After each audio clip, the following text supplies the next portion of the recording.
Donc on va aller retrouver Basile, apparemment mes clubs sont arrivés. Donc on va aller découvrir ça, c'est l'entre du Père Noël. Salut Alban. Salut Basile, tu vas bien? Voilà. Enfin, J'ai trop hâte, trop hâte. en espérant que ça te fasse mieux jouer qu'au Grand Prix. Oui bah ça c'est fait, on va pas pouvoir revenir dessus. Je vais la placer, je suis content moi. Du coup, Albo, il y a quoi dans le carton là? T'as commandé quoi? Ah surprise, on va découvrir ça ensemble. Vous voulez que je vous aide? Parce que je ne veux pas vous blesser quand même. Un joueur qui dépasse le mur du con. Donc c'est Titleist déjà, la marque pour commencer.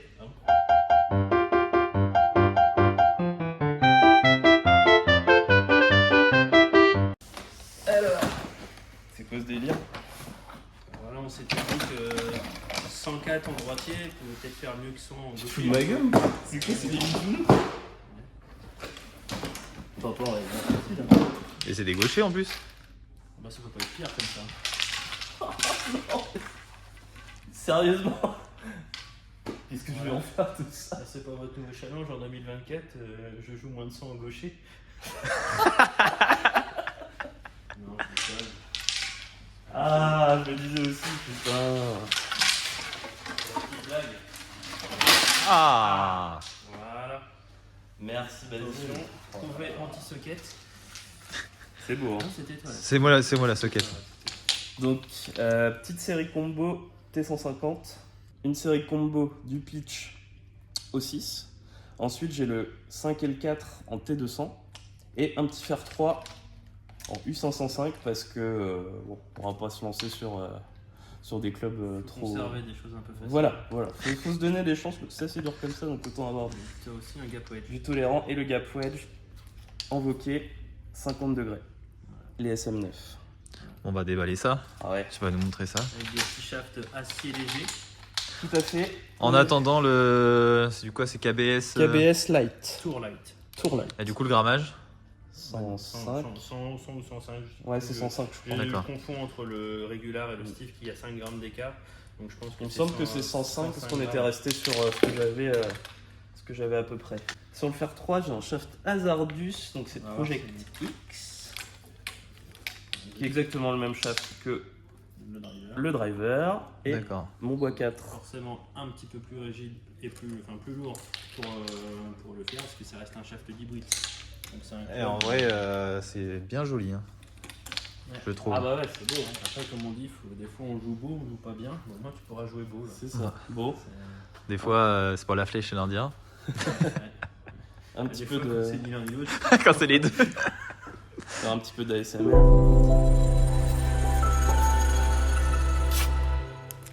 Oh là là.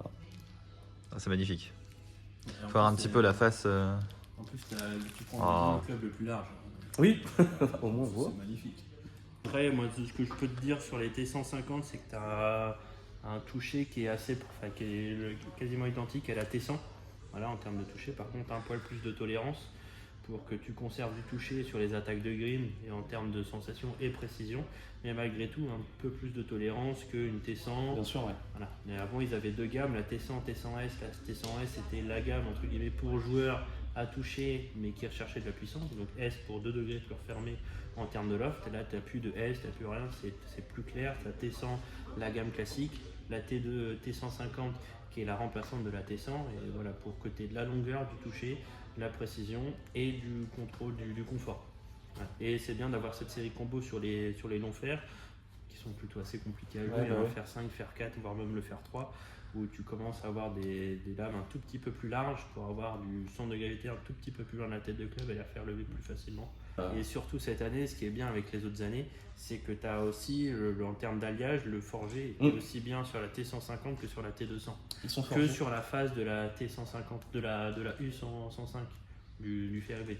Donc tu as quasiment le même toucher de quel que soit le club. Ça c'est génial parce que Non, j'ai testé quand même. À la base, moi j'étais parti sur du ping, dans la continuité de ce que j'avais.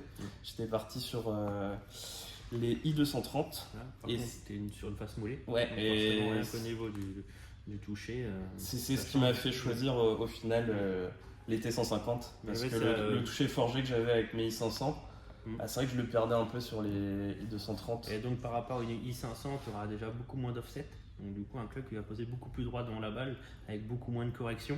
Donc ça, c'est plutôt bien dans ce que vous recherchez à faire, à descendre votre niveau, à descendre la régularité et surtout la précision. Et par rapport, ce sera un peu moins, ce ne sont pas des corps creux à l'intérieur, c'est vraiment des gammes pleines. Donc du coup, la balle, quelquefois, tu peux avoir cette sensation-là avec les I500, c'est que ça sort très vite. Ouais. Et pas maîtriser la distance, pas maîtriser le contrôle, alors que là, ça va être beaucoup plus tendre, déjà au niveau du toucher, surtout tu vas pas faire des gains de distance sur une balle légèrement décentrée, légèrement centrée. Ouais, c'est ça, il y avait une grosse variation sur les distances, mais en même temps, moi, c'est un club que j'ai acheté quand j'étais 40 d'index. Donc, à 34, tu peux changer. Là. Ouais, merci. Monsieur Basile, Ouais. pourquoi ces clubs-là pour Alban quel est l'avantage des T150? Alors, j'en sais rien, c'est pas moi qui ai fait le fitting. Faudra demander à Mathieu Perrier. Oui, c'est vrai. Alors, salut Mathieu, comment vas-tu? Salut Alban, ça va et toi? La forme? Impeccable, je te remercie de prendre du temps pour qu'on parle un peu du fitting qui s'est passé quelques semaines quand même, ça date un petit peu. Donc là, est-ce que tu pourrais te présenter brièvement pour ceux qui ne te connaîtraient pas encore? Ouais, alors je suis Mathieu Perrier, du coup je suis fitting spécialiste chez Titleist depuis un petit moment déjà maintenant, ça va faire 7 ans. Et voilà, uniquement on va dire des fittings pour Titleist, des formations aussi fitting et produits auprès de nos magasins partenaires. Donc voilà, en gros c'est mes deux grosses missions, c'est former les magasins sur nos produits et l'aspect fitting, et aussi 90% de mon temps faire des fittings. Comme j'ai pu te voir à Caen la dernière fois. Ouais, c'est ça. Donc tu as participé du coup aux journées démo qu'organisait Golf Passion à Caen. Exact. Et donc ça fait partie de tes missions. Tu bosses beaucoup à Chantilly, au Fitting Center, c'est ça, hein? Exactement. En fait, je couvre donc sur la partie fitting, je couvre toute la Normandie, Paris, le nord de la France, une partie de la Belgique et aussi un peu l'est, donc ça va jusqu'à Mulhouse, Strasbourg et le Luxembourg également. Vous avez des bons secteurs quand même, les fitters, hein. Ouais. C'est grand et du coup en effet donc là je vais me déplacer avec mon camion où je vais avoir tout le matos, je vais installer mon stand comme tu as pu voir la dernière fois, organisé pour des magasins partenaires, et à Chantilly en effet le centre de fitting, notre gros centre de fitting, c'est le plus gros centre que l'on propose en France, et du coup je fais des fittings là-bas où là l'expérience on va dire est encore un peu plus Ouais, c'est full Titleist expérience. Ah, c'est la full Titleist expérience avec un swatch shaft démentiel. Et on a tous les shafts possibles, toutes les combinaisons de tête possibles. On prend le temps de bien rentrer dans le détail.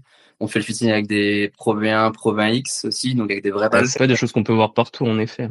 Ouais, en effet, ça c'est un gros plus, et que ce soit pour le fitter, clairement pour les données, l'analyse de données, mais aussi pour le golfeur, pour qu'il ait des bonnes sensations, qu'il comprenne aussi vers où on veut aller quand on fait un fitting en termes de data. Donc je dirais que Chantilly, c'est une expérience un peu plus poussée, d'où l'expérience aussi qui est facturée, qui est payante. Oui, oui. Ça, tout le monde du coup, que ce soit pro ou amateur, entre guillemets.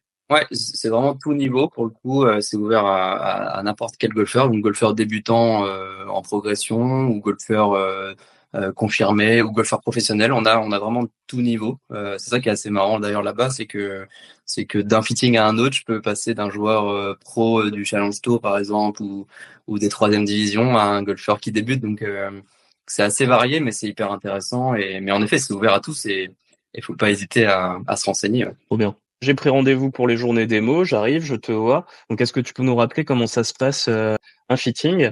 Alors moi, je commence toujours par une discussion avec le golfeur pour savoir ce qu'il attend du fitting, quels sont ses besoins prioritaires, est-ce qu'il faut changer sa série de fer, son driver.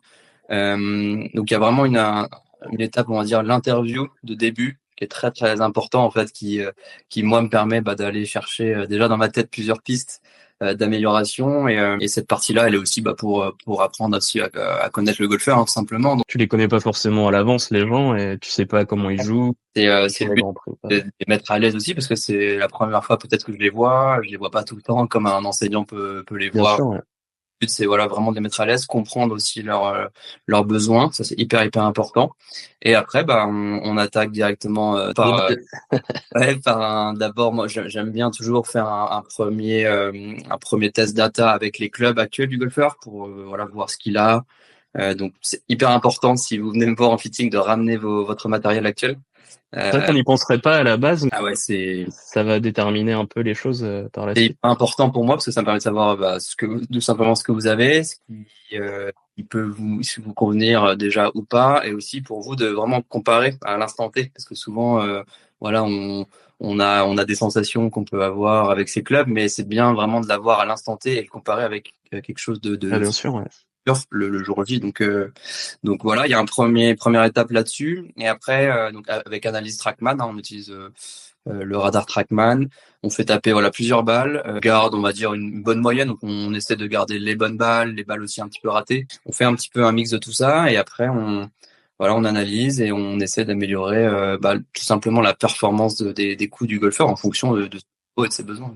Et c'est toujours ce que je dis en fitting, hein, c'est hyper important de comprendre que chaque golfeur est différent. Chaque golfeur a des besoins différents, a des envies aussi différentes dans leur progression, dans leur niveau de jeu. Donc on doit s'adapter à ça, et on va pas faire le même fitting à un golfeur qui fait 1m95 et qui a beaucoup de vitesse. Donc ça, c'est vraiment hyper important de comprendre ça, que chaque golfeur est différent et on adapte le matériel à chaque golfeur. On va reprendre un petit peu mon fitting. Donc moi, c'est vrai que je suis arrivé avec une idée en tête, parce que j'avais déjà essayé avant avec Timothée les I230 de chez Ping, et j'étais vraiment parti là-dessus. Hein. Et je sais pas pourquoi, je m'étais dit, il faut que j'essaye les T150. Ça a l'air d'être vraiment des super clubs, parce que avant, c'est vrai que les T100, je me serais pas projeté dessus. On les avait essayés une fois lors d'une autre démo, et c'est vrai qu'on s'était dit non, c'est trop juste, ça va pas le faire. Donc du coup, j'ai regardé, j'ai dit ah tiens, Titleist est là, on va quand même aller passer. Et au pire, je commanderai mes I230, et là T150, tu révélation quoi.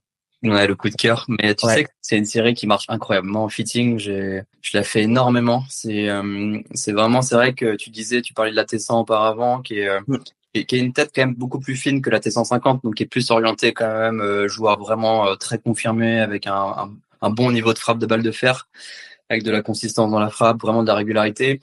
T150, on est sur un profil de tête quand même un peu plus large, plus rassurante, vraiment plus tolérante dans la conception de la tête, mais avec un look et un toucher très très proche. C'est un peu pas le compromis idéal, mais il y a un peu de tout, quoi. Il y a le look, le toucher, ce qui est pour moi hyper important, et je pense pour les golfeurs qui aiment bien Titleist aussi, avoir un beau look et un toucher, ça c'est primordial, mais aussi de la performance, tolérance, puissance et la bonne trajectoire. Elle a c'est vrai qu'elle a un peu tout, et je pense que ça a fait un peu tilt dans ta tête. Il y a eu et c'était hyper intéressant de voir la régularité que tu avais avec cette tête-là en termes de trajectoire. Et pas seulement juste taper une bonne balle et les 8 après rater, quoi. C'était vraiment le côté régularité, régulier que tu avais. Et je pense que c'est ce qui t'a plu. Et c'est vrai que la T150 marche beaucoup en fitting et elle plaît beaucoup. Ouais, puis en plus, c'est vrai que tu m'as assez rapidement proposé l'option combo, parce que tu disais que tu fais souvent avec ces fers-là. Tu peux nous expliquer ce que c'est pour les gens qui connaissent pas forcément les combos? Ouais, tout à fait. Les séries combos, on en fait de plus en plus, et je vous recommande vraiment de vous pencher sur le sujet, parce que c'est hyper intéressant. En gros, l'idée, c'est d'avoir sur les petits clubs, par exemple, donc chez nous, une T150 jusqu'au fer 6, si je me trompe pas. Le côté vraiment précision, maniabilité, toucher. Sur ces clubs-là, c'est ce qu'on va rechercher le plus. Et à partir du 4-5, où ça peut être des catégories de fer, des clubs un petit peu plus peut-être délicats à jouer, où on a du mal à avoir les bonnes trajectoires, de la constance dans les distances, aussi avoir un bon gapping, un bon écart entre les clubs. Souvent, on peut voir dans le sac des golfeurs des distances similaires entre le 5 et le 6, ou entre le 4 et le 5. Et du coup, ça sert à rien. Et l'idée d'un combo, c'est justement de switcher sur une série, de passer sur une série de fer un peu plus tolérante, un peu plus puissante sur les longs clubs, pour justement créer les bonnes trajectoires, de la tolérance, les bonnes distances que l'on recherche. Et c'est vraiment hyper intéressant. Et quand on regarde par exemple sur le tour, sur les circuits professionnels, maintenant 80% des séries sont des séries combo sur le PGA Tour, chez nous en tout cas, chez Titleist. Alors on n'est peut-être pas sur T150, T200, hein, on est plus peut-être sur une MB, une T100, ou une T100 et une T150, mais c'est la même idée pour les amateurs également, de pouvoir faire des combos. Et ce qui est bien chez nous, c'est qu'on peut faire n'importe quel combo avec n'importe quel modèle de tête. Et surtout, on va dire que le toucher et le look sont assez semblables entre les clubs. Il n'y a pas des écarts monstrueux, ce qui permet aussi de faire des combos assez faciles entre les clubs. Parce que s'il y a trop d'écart de toucher ou de look ou de sensation entre le 5 et le 6 parce qu'on a fait un combo, c'est pas forcément idéal. Donc le combo, il doit être aussi fait dans ce sens-là pour qu'on ait quand même de la cohérence dans la lignée de la série. Ah ouais, complètement, hein, parce que sincèrement, quand je sors le 5 ou le 4, je me pose même pas la question de c'est un club différent. J'ai l'impression que j'ai une série Titleist normale et enfin c'est vrai que c'est super parce que je sais que le fer 6, voilà, visuellement ça se voit qu'il est un tout petit peu plus petit, un petit peu moins large, mais ça me gêne pas. Et je sais que par contre, je vais sur mon fer 4 et 5, qui sont des clubs qui sont quand même plus difficiles à jouer qu'aujourd'hui, j'ai aucun problème à les sortir. Même, je suis presque plus en confiance sur ces clubs-là des fois. Donc, c'est un super atout quand même. Quand tu peux attaquer à 180, 200 mètres, ça n'a pas de prix. Hein. Clairement. Mm. Mais les combos, c'est vraiment intéressant, en tout cas, d'en parler avec le fitter, de pouvoir les essayer. C'est l'avantage quand on se déplace, nous, sur les journées de fitting, de démonstration ou à Chantilly, c'est qu'on a aussi ces clubs-là à faire essayer le 4 et 5 de chaque série, ce qui permet déjà de se rendre compte s'il y a un intérêt à jouer ces clubs-là ou pas, ou s'il faut passer sur un hybride ou un bois ouvert. Enfin, le fitting aussi, il est pas juste là pour trouver uniquement le bon shaft, la bonne tête, le bon réglage. Il est aussi pour le fitter, il est là aussi pour aider à composer votre sac. C'est hyper important à trouver les bons clubs pour chaque distance entre guillemets et les combos font partie des options qu'on propose. Bah oui, complètement. Je continue là-dessus parce que je jouais avant un hybride TS2, pardon, et je te disais ouais, j'avais pas un shaft adapté déjà parce que je l'avais acheté d'occasion, donc je jouais avec un shaft trop fort pour moi et j'avais du mal à jouer les hybrides. Et donc c'est vrai que tu m'as dit bah écoute, essaye un fer 3, on a plusieurs gammes et voilà, c'est pareil dans la continuité du combo quelque part, tu m'as fait essayer le fer 3 en T200 et le fer 3 en U505 et c'est vrai qu'on est parti sur l'U505 et c'est pareil, enfin je me régale, c'est un pur kiff. On peut dire que tu as même toi c'est assez particulier, mais un triple combo. Tu as 3 séries différentes, Oui, c'est ça, ouais. un modèle différent dans ta même série, mais en effet le U505 sur les longs clubs, qui a une semelle un peu plus large. Sur un fer 2, fer 3, si on aime bien les fers, ça peut être hyper intéressant, c'est très facile à jouer et ça évite pour les golfeurs de prendre un hybride si on n'est pas à l'aise avec l'hybride par exemple. Ce sont des bonnes options à penser. Bah, c'est bon cas, hein. Je m'y retrouve parce que j'étais toujours en difficulté de pas savoir vraiment trop comment le jouer parce qu'on est entre le fer et le bois quelque part et je m'y perdais complètement. Donc là, avec le fer 3, c'est... Je suis pareil. J'aime pas l'hybride. Donc, D'où l'intérêt de tout tester aussi.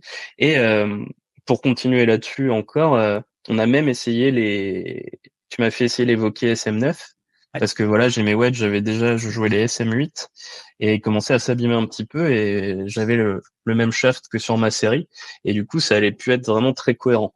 Donc on a continué le fitting aussi wedge pour avoir un shaft adapté. Donc tu m'as fait essayer plein de shafts différents. Et c'est vrai que moi, je suis tombé amoureux du KBS Tour Light, que j'avais déjà tapé le KBS Tour, mais qui est un costaud. Hein, lourd, surtout. Ouais. J'avais mal aux épaules après l'avoir testé. Ouais. Et du coup, qui me convient parfaitement. Et du coup, je l'ai sur mes wedges, sur mes fers, sur les T150 et les T200. Par contre, sur le fer 3, j'ai un shaft graphite. C'est super d'avoir une cohérence de shaft. Ouais, c'est un très très bon point sur les wedges, la continuité de la série. Donc c'est les wedges et très important d'avoir un shaft similaire à la série. Si on peut avoir le même, c'est parfait. On peut des fois mettre un tout petit peu plus lourd, mais un peu plus soft, un peu plus souple. Ça c'est possible aussi. Mais nous on aime bien pour homogénéiser, simplifier la chose, mettre le même shaft sur entre la série de wedge pour tout simplement avoir la même sensation partout et ça c'est une des grosses erreurs que je vois dans le sac des amateurs, c'est qu'ils prennent un shaft beaucoup trop lourd, beaucoup trop rigide sur les wedges en pensant que ça va leur apporter de la précision, et au contraire ils vont faire des fautes de swing, des fautes de rythme, des fautes de contact à cause du poids du shaft, de la rigidité. C'est-à-dire à 50 mètres ou à 60 mètres que l'on mette un shaft régulier ou extra stiff, on va prendre le green entre guillemets. C'est pas la flexibilité ou le poids du shaft qui va changer la dispersion. Par contre, avoir la même sensation, avoir le confort du poids que l'on a trouvé sur la série, ça n'a pas de prix et il faut le mettre vraiment sur les wedges également.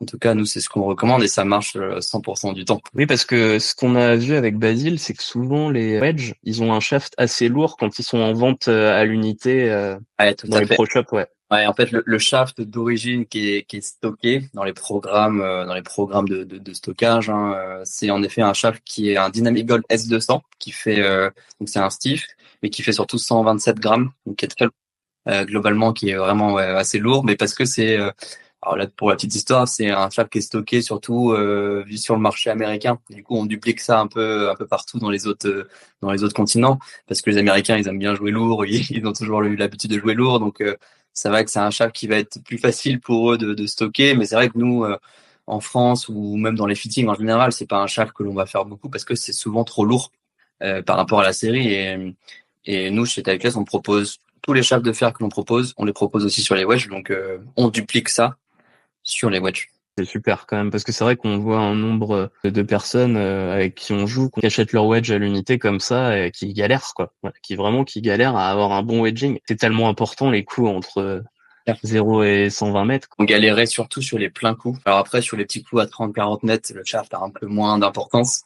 Mais par contre, dès qu'on va faire des trois quarts, des full shots, bah là, si c'est trop lourd, trop raide, le shaft, il va pas du tout bien réagir. Donc ouais, c'est hyper important, voilà, d'avoir cette continuité-là, même en termes de lie. Enfin bref, tous les réglages que l'on peut faire sur un wedge, c'est hyper important. Fitting de wedge, fitting de putter, fitting de balle, tout le, on va C'est dire, vrai que vous proposez tout ça aussi. ouais, on propose tout ça, notamment à Atlantis. On a la chance d'avoir, comme je disais, des Pro 20, Pro X. Bah, ça, c'est souvent malheureusement un peu négligé par les golfeurs et j'ai envie de dire c'est le plus important. Tout ce qui est petit jeu, donc putter, balle, wedge, c'est là-dessus où avoir les bons éléments dans le sac, ça nous fait gagner des points, c'est sûr. Et on a été même encore plus précis que ça. Au niveau du grip, j'avais beaucoup de mains qui roulaient. Mm-hmm. Gros passage de main, et du coup, tu m'as dit, bah écoute, je te conseille de mettre 2 couches de tape En plus, en plus. Et j'ai quand même une dispersion qui s'est un peu réduite. Donc il y a pas que ça qui joue, hein. Il y a le swing qui évolue aussi et je progresse. c'est bien. Mais c'est vrai que ça, on n'aurait pas pensé, mais ça va dans la continuité aussi de vraiment tout adapter aux golfeurs, quoi. C'est la tête, réglage des têtes, donc bon choix de tête, réglage des angles des têtes, le choix du shaft, que ce soit le poids, la rigidité, le profil du shaft, la longueur aussi du shaft, et le grip pour finir ces trois composants principaux, enfin les trois seuls composants du club. Bah, le grip c'est le seul point de contact qu'on va avoir avec le club, donc c'est hyper important et la bonne taille pour en effet avoir les bonnes sensations, le bon release au bon moment. Donc ça va, en effet, tout ça joue. Clairement. Je pense qu'on a fait le tour. Est-ce que tu voulais rajouter quelque chose? Que tu as eu les dates des prochains fittings avec Golf Passion? Ça a dû être calé avec Golf Passion, notamment avec Basile, ouais. Donc ouais, faut voir avec Basile directement, avec Golf Passion. Donc si les golfeurs qui vous suivent sont intéressés pour me rencontrer, bah ça sera lors d'une journée fitting avec Golf Passion. Donc faut réserver, c'est hyper important de bien réserver son fitting parce qu'on fait des rendez-vous uniquement sur réservation. On vient plus, on va dire entre guillemets, comme ça en freestyle. C'est vraiment maintenant on essaie de prendre des rendez-vous, c'est hyper important. Prenez rendez-vous, c'est offert, il y a rien à payer, c'est gratuit. Le conseil, le service est gratuit. Vous passez une heure avec un spécialiste, donc profitez-en. Il n'y a aucune obligation d'achat non plus, donc faut vraiment pas hésiter à prendre rendez-vous si vous êtes intéressé pour faire un point sur votre matériel. Voilà. Donc oui, c'est ça. En plus, c'est vrai que vous venez un peu comme consultant quelque part, Marc, parce que le bon de commande, il est fait. C'est Golf Passion qui commande après. Exactement. À Titles. Donc voilà. Bah, en tout cas, nous, ce qu'on fera, c'est qu'une fois qu'on aura les dates, on vous dira quand est-ce que toi, Mathieu, tu passes. Un petit coucou aussi à Timothée de Shaping, qui doit souvent être en même temps que toi. Exact. En tout cas, merci beaucoup pour ton temps, Mathieu. C'était très clair. Et bah voilà, les T150, c'est de la bombe. Donc pour les joueurs autour de 15 comme moi, je pense que c'est une bonne arme pour faire évoluer son index aussi. Je sais pas ce que tu en penses, mais je suis d'accord. Tout ce qui est golfeur, allez, après ça ratisse très large, mais oui, tout ce qui est de 15 à 0, hein, j'ai fité des joueurs même sur le tour avec cette série-là. Ça ratisse très large, c'est une série hyper sympa à jouer, c'est clair. J'ai vu que Zalatoris l'avait mis dans son sac, mais bon, en fer fermé. En fer fermé, il y a un Sud-Africain qui joue très bien en ce moment, il s'appelle Zander Lombard, qui joue sur l'European Tour, là, qui fait que des top 5 depuis quelques semaines, qui joue avec la T150. Donc elle est hyper intéressante, mais aussi pour un aspect fitting, pour optimiser une trajectoire spécifique, avec un peu moins de spin, une trajectoire un peu plus pénétrante. Donc bref, elle a plein d'atouts. à optimiser en fitting, hein, mais elle est hyper intéressante, ouais, c'est clair. Eh ben Mathieu, écoute, merci beaucoup pour ton temps. C'était très cool et puis j'espère te revoir bientôt. Alors j'ai encore un driver et un putter qui sont pas titless, donc Ah, je t'attends. ça marche. Allez, à bientôt. Ciao. Allô Clifford? Il y a un peu de boulot là. Ouais, beaucoup de boulot même. On a Basile qui va mettre un smash putter. Est-ce qu'on peut voir la bête?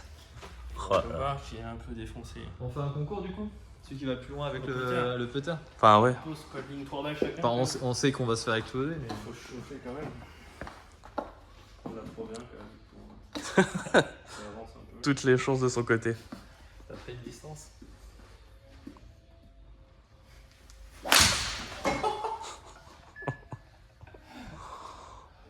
Oh là là. En total, Ah bah attends, je vais appuyer sur le. 220. On peut battre face. 220 total. On est sur un record, Basile, de Cochon. Un petit de 40, je suis plus précis. Plus en fait.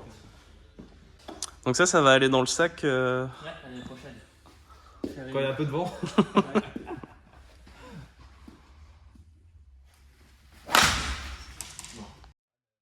Bon, On a 220. ça avait quand même un plomb. Déjà, on sait même pas si nous on va pouvoir toucher la balle. C'est clair. Parce que ça demande un peu de toucher, le truc est super bas sur petite topette. En même temps, elle tapait comme un sourd comme ça, Ouais. sans échauffement. On a quoi comme loft sur un putter comme ça? Bah là, il n'y a plus de loft. Disons, un putter, c'est entre 3 et 4, et tu peux monter à 5-6 en fonction des modèles de putter. Allez. On the tee. C'est trop bizarre. C'est léger, hein.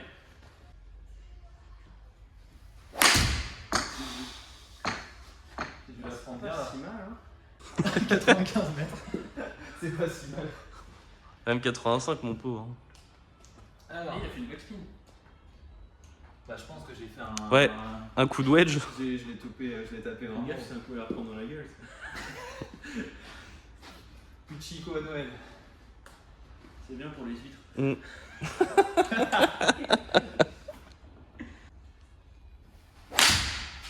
Ah, pas mal ça, ouais.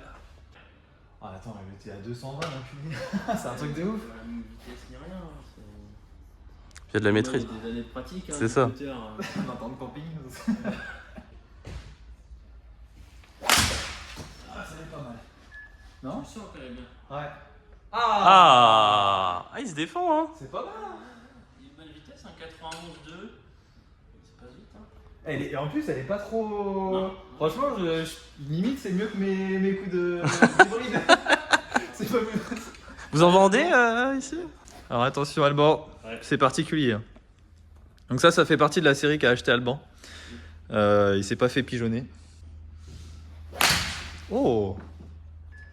Elle est tapée en rythme celle-là pour une première, mais 148. C'est pas mal. C'est vrai.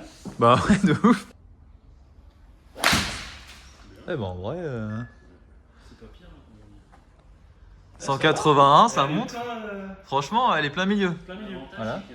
T'as pas de spin là. Ouais. Ah bah là. Il lui faudrait peut-être des grippes carrées à Alban. Ouais, elle va rouler des kilomètres celle-là. Ouais, elle fait 100 mètres à peine. Attends. Elle va énerver un peu. Ah, par contre, attends, il a fait 12 mètres de carry et 73 d'as. Incroyable. Ah ouais, dis donc. Ah, ça y est, là, il est vénère. Il est vénère, je me suis mis à 20 mètres de sa balle. Est-ce que j'appelle le salut déjà pour anticiper la. Huch! Ouh, celle-là, elle est tapée. Ouais. Ah, 221, t'as gagné 2 mètres. Ouais, il vient de l'Orne, cet homme-là. Tu sais. Ouf. À la campagne, on tape. Hein. 2,26, ça monte gentiment. À 18h, il nous en sort une à. Là, vous pouvez vous faire peur par contre. Oh là, qu'est-ce qu'il nous sort? C'est quoi ça? Jouer en gaucher droitier. Oh, gaucher, droitier. Alors là, tu utilises un club gaucher Ouais, pour faire des. Magnifique. Waouh, non, jamais de la vie je fais ça. Ouais, t'as tapé avec le dos du bordel, non? Ouais, quand même. Elle est pas là.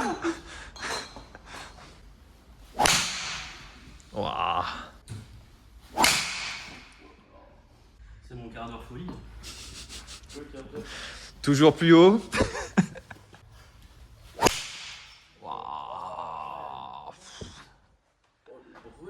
T'étais devant, hein? Il était devant. Oh merde. Ah putain, Spielberg. On a l'impression qu'elle va exploser. Et Oh mon dieu. elle est sur la ligne. Je crois que la dispersion doit être 1 mètre à droite de la ligne. 11, ça veut dire.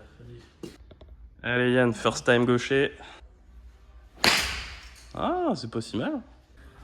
Bon, c'est une belle expérience quand même. c'est pas si mal. On sait pas quelle distance on a fait, mais.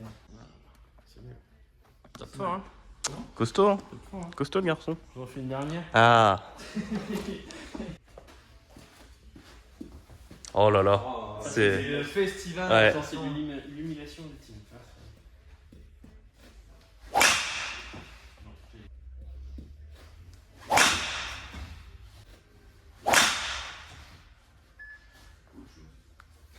Est-ce qu'on a le droit à ce genre de stance en compète? Oh, t'imagines le départ du 1. Le mec il arrive. à 4 pattes. Voilà. Surtout quand tu la touches biche comme ça. On s'y essaye du coup? À genoux? Bah ouais, je pense qu'il faut. Conseil du coup pour faire ça? Attends, parce que t'as des grandes mains, moi je me recule. Le conseil, Ouais. crois en toi. T'as dit quoi? Crois en toi. Ça veut bien garder la tête sur la balle. Non, mais c'est vrai. Alors en fait, je sais pas si tu pourras faire un arrêt sur la balle. Il a touché le... Il a tapé là. Oh.